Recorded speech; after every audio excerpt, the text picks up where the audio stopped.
12월 4일 00시경 그 방첩사령관 여인영이 증인의 비화폰으로 전화를 걸어서 23초간 통화한 사실이 있는데요. 어떤 내용으로 통화하셨습니까? 그게 이제 딱 지시를 딱 하자마자 그 지휘소 개소 보고하고 지시하자마자 가장 빨리 전화 온 분이 이제 방첩사령관이었습니다. 그래서 지휘소 개소 되었다 그래서 알았다고 그렇습니다. 예, 그 지휘소 개소 그 얘기를 하면서 방첩사령관이 합동수사본부가 개설됐다 이런 얘기도 했습니까? 그건 잘 기억이 안 납니다. 저는 최초만 받으면 되는 입장이기 때문에 그런 관점에서 생각 안 해봤습니다. 알겠습니다. 백항은 생략하겠습니다. 백이랑도 생략하겠습니다. 네, 통화기록 계속 제시하겠습니다. 같은 통화기록입니다. 증인께서는 12월 4일 00시 14분경 14분 17초경에 그 곽종근 사령관으로부터 전화를 받으셨어요. 그러니까 곽종근 특전사령관이 00시 14분 17초경에 증인께 전화를 걸어서 2분 48초간 통화를 한 사실이 있습니다. 예, 그때 이제 참모들이 저희들 보고하라고 지휘소에서 보고를 하라고 최초 보고하라 그러니까 네. 전화가 와서 뭐라고 이렇게 지휘소 개소됐다 이런 상황실 개소됐다 이런 말씀하셨습니다. 그럼 증인은 곽종근과 이때 어떤 내용으로 통화를 하셨나요? 예, 그런 톤으로 듣고 이제 방첩사령관 지휘소 개소됐고 특전사령부도 됐구나 이렇게 생각했습니다. 계엄 그때 이제 그 군검찰 조사 당시에는 계엄 임무 수행군 관련해서 중간 보고를 받으시고 병력이 이동하고 있다. 예, 그때 병력 이동 이런 얘기가 좀 있었습니다. 근데 제가 그 계획을 모르기 때문에 그냥 네. 지금은 지휘소 개소만 되면 되니까 듣기는 들었는데 네. 뭐 그냥 알겠다 그랬습니다. 뭐가 어떻게 되는지 모르는 상황이기 때문에. 지휘소 개소 얘기는 예, 그거에 중점이 있었고 계획이 뭔지 어떤 활동들이 진행되고 있는지를 제가 전혀 거기는 상황실에서 보고받거나 참모들로 보고할 수 있는 상황이 아니었습니다. 알겠습니다. 그래서 그랬습니다. 그러면 곽종근 사령관이 당시 병력 이동에 대해서 얘기를 하셨다고 말씀하셨는데 병력의 규모나 이동 목적지나 이런 부분도 보고를 했습니까? 그런 부분은 정확하게 기억은 안 나고. 네, 했을 수도 있네요. 예, 거기가 뭐라고 말씀하셨는데 끊고 나니까 네. 무슨 말인지 못 알아듣겠더라고요. 그래서 한 번 더 전화해서 뭔 말이에요 하니까 병력대 이동합니다는 정도로 얘기했던 것 같습니다. 곽종근 사령관한테 병력 이동 얘기를 들었는데 무슨 말인지 잘 모르겠어서 모르겠어요. 다시 전화를 하셔서 예. 확인을 다시 하셨다는 예, 말씀. 그때 상황실 개소 여부도 그렇고 곽종근 사령 통화가 좀 불분명했습니다. 그때. 네. 그래서 그게 무슨 말입니까 이렇게 물어봤어요. 그래서 그럼 설명을 예, 곽종근 상황실 사령관이 관련된 내용으로. 병력이 어디로 이동한다 이런 얘기도 그러면 그때는 해줬겠네요. 뭐 이 얘기를 하셨을지 모르겠는데 네. 제 관점은 지휘소 개소가 관점이기 때문에 네. 그리고 뭐 이렇게 상황 일지나 누가 이렇게 참모들이 듣고 적는 것도 아니고 네. 지휘소 개소되면 되겠다 언제든지 전화하면 되겠다 이렇게 생각했습니다. 네, 알겠습니다. 그 특전사는 비상계엄 선포 이후에 국회나 중앙선관위, 과천청사, 관악청사 등에도 출동을 했는데 증인은 혹시 곽종근 사령관으로부터 그 이때 국회나 선관위로 병력 이동한다 이런 얘기도 들으셨습니까? 그런 얘기 전혀 모르고 그 단어 자체가 좀 네. 이상한 단어지 않습니까? 그런 단어를 들었다면 제가 기억할 때도 정말 몰랐습니다. 국회에 가서 정언할 때 그런 얘기가 나와서 뉴스 막 나오고 해서 그때 알았습니다. 근데 병력 이동을 얘기를 하려면 어디로 네. 이동한다는 얘기가 당연히 있어야 될 것 같은데요. 예, 그때는 저는 국회 쪽이다 이렇게만 느끼고 있었지 그 외의 단어는 하나도 기억. 국회 쪽이라고 느끼셨던 이유는 무엇이죠? 그게 이제 그 00시 30분 어간에 지휘소 보고할 때 두 번째 제가 그게 무슨 말이에요 물어봤을 때 네. 그 병력 이동한다고 할 때 국회라는 단어가 처음 제가 슬쩍 들렸는데 그건 큰 의미 없이 지나갔는데 다른 얘기가 있으면 제가 좀 이상한 단어를 쓴다고 생각했겠죠. 그런 말 없었어요. 증인 말씀은 곽종근 사령관에게 처음에 전화가 와서 무슨 말인지 잘 몰라서 다시 전화를 했을 때 곽종근 사령관으로부터 국회로 예, 이동한다는 국회에 얘기는 들으신 건가요? 예, 뭐 같다는 그런 얘기 들었지 예. 뭐 다른 얘기는 없었습니다. 알겠습니다. 증인은 곽종근으로부터 병력 이동에 대해서 보고를 받을 당시에 707 특임단이나 10 수여단이 국회로 갔다 이런 얘기를 들으신 건가요? 구체적으로는 잘 기억이 안 납니다. 기억이 안 예, 나십니까? 예, 그때 그런 경향이 선관위에 30 수여단이 출동했다 이런 보고는 안 받으셨어요? 선관위 단어는 뭐 아예 생각도 못하고 몇 공수 이런 것도 잘 모르겠습니다. 알겠습니다. 106항입니다. 김용현 증거기록 순번 933번 계엄 이후 부대 일지를 제시하겠습니다. 그 김현태 707 단장을 포함한 특전사 707 특임단이 탑승한 헬기 12대가 특전사령부 및 707 특임단 헬리패드에서 이륙해서 12월 3일 23시 49분경부터 12월 4일 00시 11분경까지 국회 경내에 착륙한 사실이 있는데 그 증인도 아까 TV로 보셨다고 했지 않습니까? 저희가 TV가 나온 거는 00시 30분 어간에 TV가 나왔었습니다. 그렇습니까? 그리고 왔다 갔다 할 때는 그거 본 기억이 별로 없는데 잘 모르겠습니다. 그게 하도 예. 매스컴에서 많이 나와서 제가 좀 혼돈됩니다. 예, 그래서 00시 11분경까지 국회 경내에 헬기가 착륙한 사실이 있는데 그 증인께서 그 3분 후인 12월 4일 00시 14분경 곽종군으로부터 그 전화를 받으셨을 당시에 707 특임단 헬기가 국회에 도착했다 이런 내용을 잘 얘기 기억이 못 안 들으셨나요? 납니다. 예, 잘 그런. 병력 이동을 얘기하면 예. 그 부분에 얘기가 있었을 것 같은데. 그러니까 사령관님이 어떻게 얘기하는지 모르겠지만 네. 제가 그때 관점은 그게 아니죠. 지휘소 개소 보고를 받는 입장이기 때문에 예. 근데 뭐 이제 그런 얘기가 있었는지는 정확히 잘 모르겠습니다. 지휘소 개소는 이제 증인의 관심 사항의 일부라고 예, 생각은 예, 예. 당연히 되는데 곽종근 사령관이 전화를 했고 곽종근 사령관도 하고 뭐 얘기를 보고를 할 게 있지 않습니까? 그러면 이제 국회로 헬기가 특전사 헬기가 도달했다 이 얘기를 증인께 했을 것 같은 그래서 생각이. 사령관이 저에게 어떤 보고를 했는지는 모르겠지만 네.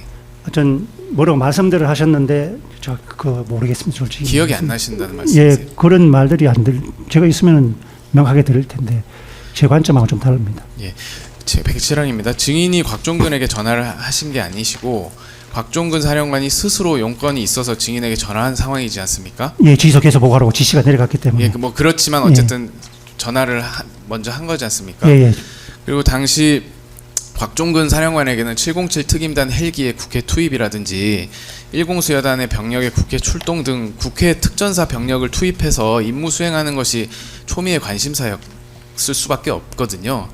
그러니까 그렇기 때문에 증인과 통화할 당시에도 707 특임단 헬기가 국회에 착륙했다는 등의 사실을 증인께 말씀하셨을 걸로 생각이 됩니다. 혹시 기억 안 나십니까? 모르겠습니다. 특전사리가 딱 도착하자마자 특전사령이 바로 인지했는지 잘 모르겠지만 네.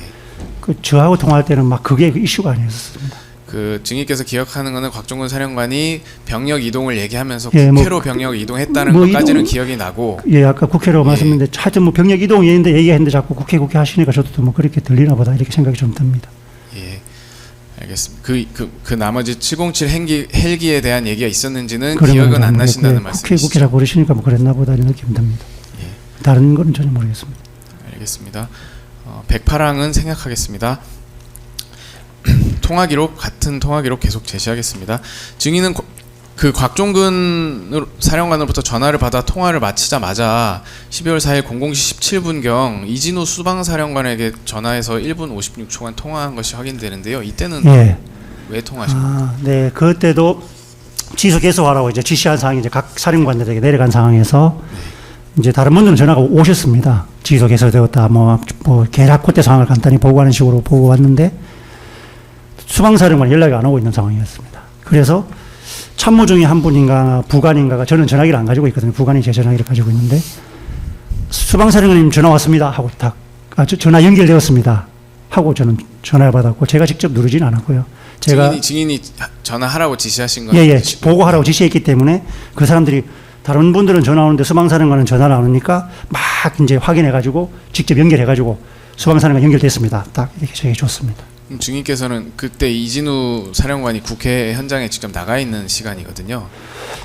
그때까지도 현장에 있는지는 몰랐고요. 모르셨습니까? 예, 최초 보고에 이제 그 당시에 뭐 지소가 개소됐다는 걸로 인지하고 있었고 또 국회에 가서 정언하는 과정에 사령관이 그때 뭐 그 총기하고 이거 놓고 가라고 그랬다 그래서 그때 제가 아 맞다 그런 얘기도 있구나 이렇게 생각했습니다.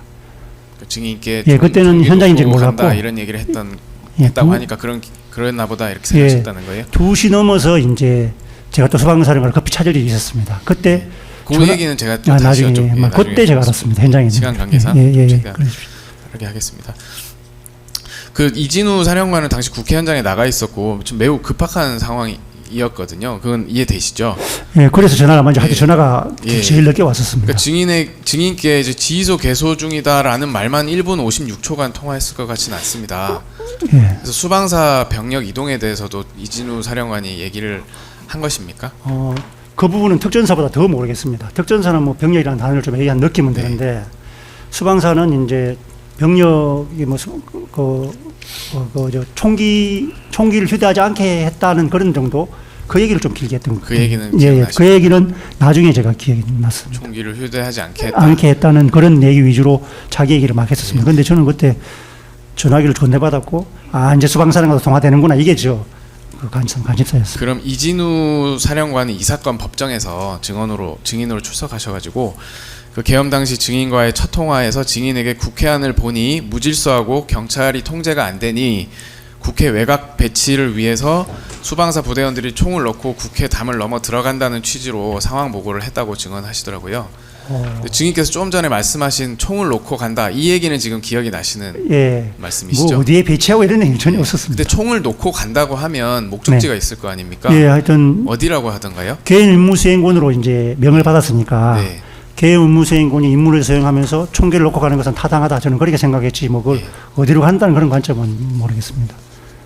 총을 놓고 가는 게 타당하다고 하려면 예. 목적지와의 관계가 그 설정이 돼야 그 목적지에 갈 때는 총기를 휴대하지 않는 게 맞다 이렇게 판단하실 수 있지 않습니까? 예, 그렇게도 생각할 수 있는데 그때는 예. 개인 임무 수행군으로 이제 지정을 받았지 않습니까? 그러면 어떤 임무든지 이제 지시하시면 움직여야 되는 거니까 어디를 갈지는 모르는 거죠. 뭐 어디를 갈지도 아무도 모르는 거죠. 알겠습니다.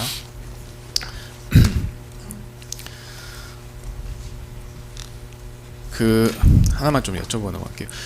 그 3호 특임대대 아시죠? 그 수방사 예. 3호 특임대대 3지역 대장인 김의규 소령이 이 사건 법정에서 12월 3일 23시 47분이요. 이진우 사령관으로부터 총기와 탄약을 차에 두고 비무장으로 국회로 이동해서 출입하는 모든 인원을 통제해라. 양재응이라는 사람을 찾아서 그 사람을 도와라. 이런 지시를 받았다고 하거든요.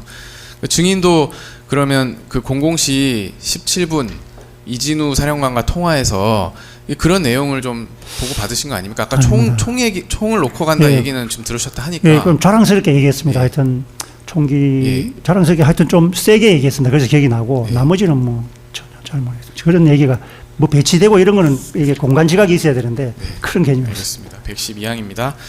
여인영의 3 증거기록 순번 974번 통화 내역 정리 자료 계속 별도입니다. 이거는 974번이고 그 이진우 사용 비화폰 통화 내역 정리 자료입니다. 이진우 사령관은 증인으로부터 전화를 받고 나서 12월 4일 00시 19분경에 곽종근 사령관에게 전화해서 1분 7초간 통화를 하거든요. 보시면 12월 4일 그 00시 17분경 하고 00시 19분에 연달아서 통화 내역이 있지 않습니까? 그 혹시 증인께서 이 내용은 그 혹시 알고 계십니까? 전혀 모릅니다. 예. 그 지금 이제 시간 순서를 보면 00시 14분경에 그 곽종근 사령관이 증인께 전화를 하고요.